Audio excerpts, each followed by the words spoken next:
Hey folks, this is Vince with Ads Gaming Addiction, and today we're gonna quickly check out Ixion. I'm not sure how to pronounce that, but that's what I'm going with. This is a game that you can normally find on Steam and other places for about 35 bucks or so, but I myself picked it up on Fanatical for about $10 during the most recent spring sale. There's huge sales going on right now, and I nabbed this for 10 bucks. And I am so happy that I did because this game is fantastic. The music, the story, and the gameplay. Now, truth be told, I've only gotten mostly through chapter 1 at the moment, and there are a total of 5 chapters. So just keep that in mind. This is going to be more of like a first impressions kind of thing. So what is Ixion? Well, the best way I could describe this game is Frostpunk in space. There's a lot of similarities between the two games.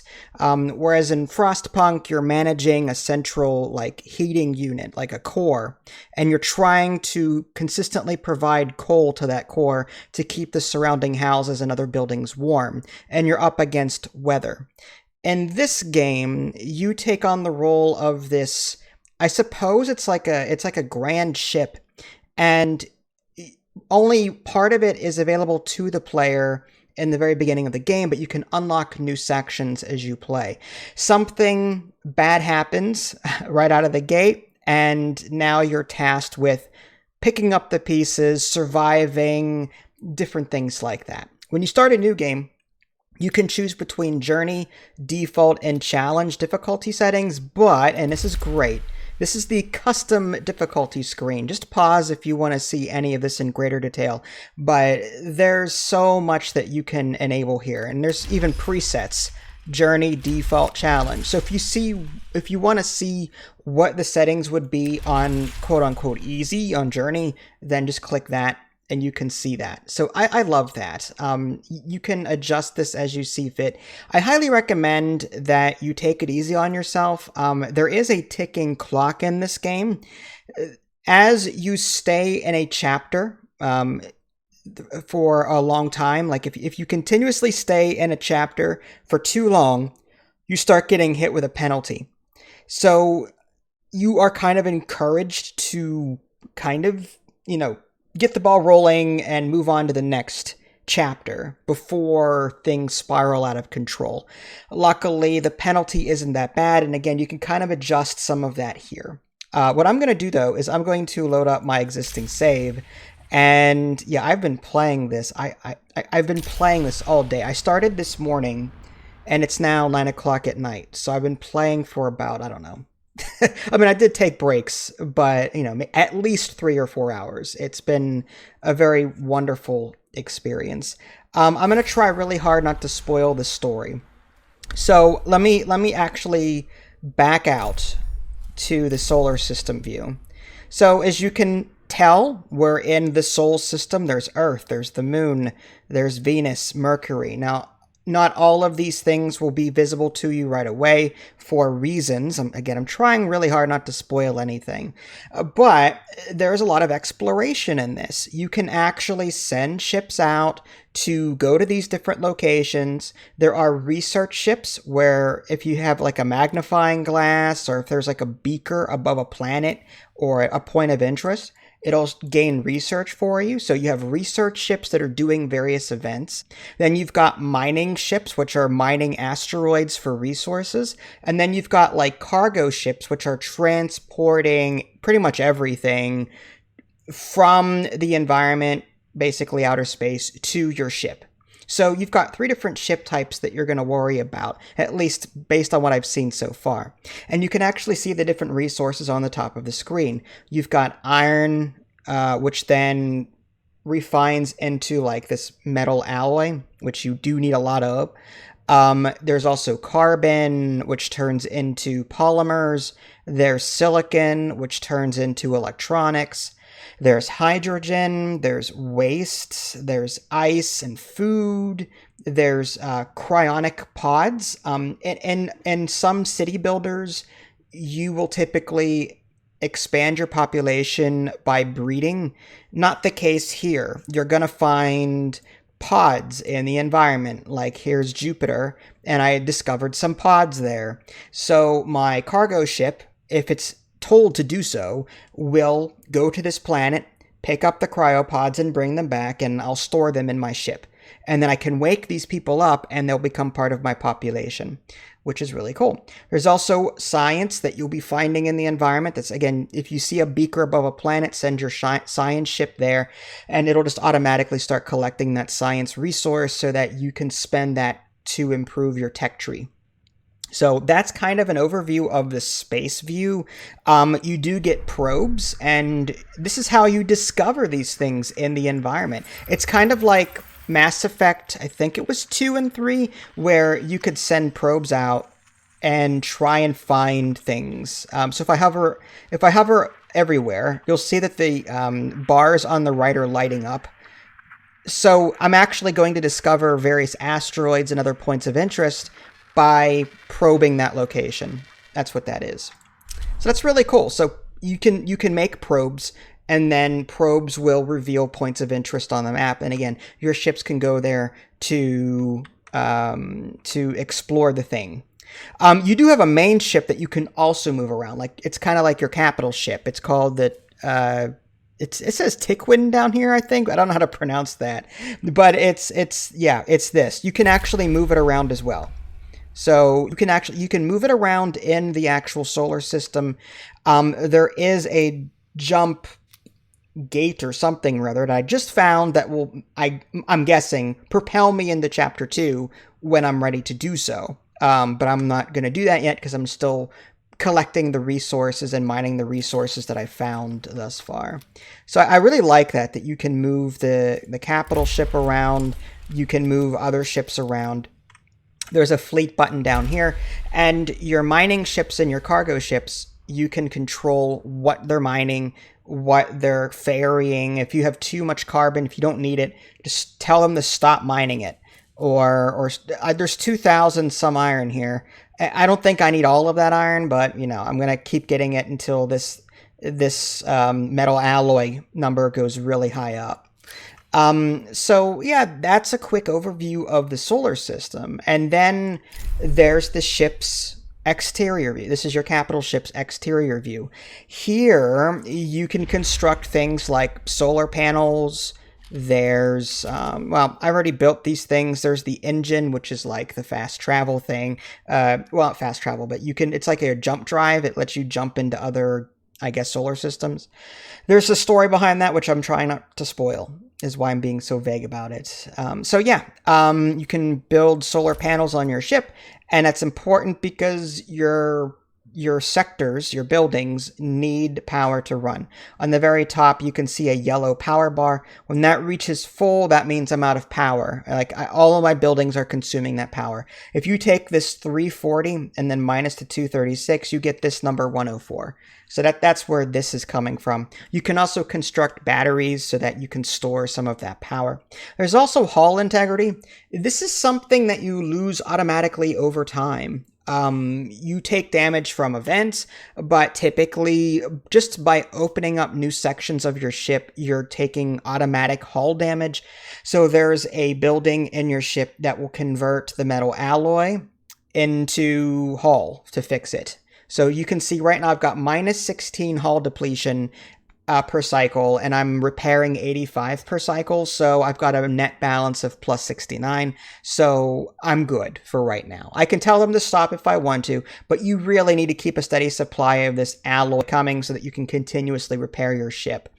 There's also trust in this game. Again, it's kind of like Frostpunk's hope system, and the blue and red bars down there. What you're going to do with this is they are going to actually over time just continuously mistrust you because you're staying too long in the solar system or whatnot. You actually receive debuffs over time automatically. Again, you can minimize that via the custom settings if you so desire. But yeah, it's fantastic the way this plays out, and I love managing this. You can construct buildings to negate this for a while, and then I'm guessing that when you jump to a new system, the debuffs go away because technically now you're in a new system. So there's that. Okay, so we've pretty much covered the exterior of the ship. Let's go ahead and take a look at the bread and butter, which is the inside of the ship. I have the game paused right now, so nothing is happening. So the ship itself is broken up into sectors. You start the game with Sector 1, just a bunch of junk everywhere that you can dismantle for resources. That's typically what is going on there. And then over time, you're going to construct various buildings. And this is just like one giant ring. This is Sector 2 that I'm currently working on. Yes, you can transfer things from one to the other. They are kind of their own entity. So you do have to manage the transfer of resources and crew. For example, these buttons down here. This is the resource management aspect. I can tell the game, I want 90 or so of or 90 iron in this sector. I don't want any stored in this sector. I want an equal number stored in these two sectors of the alloy. I want most of my carbon here, but not there. You can adjust your preference to where you want your resources to be stored. The storage things that you build only hold one item. So like this stockpile is strictly carbon. This stockpile is just strictly the iron alloy. So, like, you have to build a lot of these. You're going to have to build a lot of these. You're going to be building food structures so that you can feed your people. And there's a mess hall where they go to eat. There's stability buildings, which help your trust out. Again, as you stay too long in a location, you start losing stability. But by constructing stability buildings, you offset that. And that all sort of converts into something called trust. And a certain amount of stability somehow equals trust. There's a formula somewhere, I just don't know where it is right now. But you want to keep your stability up so that your trust remains in the positive. I think it might be somewhere down here. Yeah, here we go. So for example, I'm hovering over the happy on the bottom left. I've got +1 from people living mostly in crew quarters and no homeless people. I've got an alternative life center. I've got my hull integrity over 25%. Well, that's a big spoiler. But that happens in the early onset of the game, so you probably have seen it by now. -1 from spending too long in the system, but there's a net of one happy. I have 1.4% trust being generated per cycle. And these numbers up here are a combination of both of these together. So you can see that Sector 1 gives me a positive 1.4%. Sector 2 gives me a positive +3%, but I'm currently building this alternative life center to sort of up that as well, to give Sector 2 a bit more stability. So that's what I'm currently working on with Sector 2. So yeah, you can construct buildings. There's a menu down here. You can, again, not all of these are going to be available right away. You're going to have to research these. Speaking of research, there's the tech tree. Thank you. Again, kind of like in Frostpunk, you start with tier 1 in the middle, and then you kind of expand outward, and then expand outward, expand. So you're going to start with a couple of buildings in the beginning, and you expand outward over time. And that's what I'm also currently working on. So there's that. That's the tech tree there. I have not gotten to policies yet. That's something I guess I'll get to at some point when I get the required technology. I already showed you the resource management bit. You can also do the same with people. You can transfer people. Let's say you've got too many people in Sector 1, but not enough in Sector 2. You can make a one-time transfer to bring them over there. Homelessness is important, not to let go. Also, unemployment. Oh, not unemployment, overworking. That's what it's called, overworking. If you have too many people, or if you have too many jobs and not enough people, you start getting like people that have to work overtime, and then they cause accidents, and then people die and get injured. So you need to make sure that you're watching these numbers to make sure that, you know, you don't have too many overworked people. And you can tell that conditions are optimal down here. It'll say 236 workers are required to work, 249 are available. So I don't have to worry about overwork or anything like that. Same with over here. The conditions are quote unquote optimal. So there's that. You've already seen this screen, but you can tell your fleet what to do. Bottom right gives you a, you can change your views from one to the other. And that is it. That's where I've been spending the last 3+ hours messing around with. It's a fantastic little game. I don't want to like spend too much time playing it because, well, I've already spent 15 minutes explaining it. But first impressions, I'm super impressed with this game because of the custom difficulty settings like Dead in Vinland. I love difficulty sliders that let me fine-tune everything I want. So I love that aspect of it. It's also got a very resource management heavy theme, and it's also, that is not only true of in the ship, but also in outer space. You're finding new locations with your probe. You're sending ships over to those locations. You're making decisions. Clicking on a location typically has some kind of story behind it, micro story, and you're gonna try and resolve that micro story through a dialogue choice. And depending on your actions, people may die, different things may happen. I'm pretty sure I've gotten most of the points of interest in this system, which, again, I'm ready to move on to Chapter 2 pretty soon. But for right now, I kind of want to get more alloy before I do so. That's just a resource that you're going to need. I also love this game. Again, it's kind of like Frostpunk in the sense that there's a lot of similar mechanics with the trust. And, think of hull integrity as like your heat that you're constantly adding coal to in the core in Frostpunk, whereas here you're adding alloys to this to keep it repaired. And then you've got your trust, which is kind of like your hope meter in Frostpunk.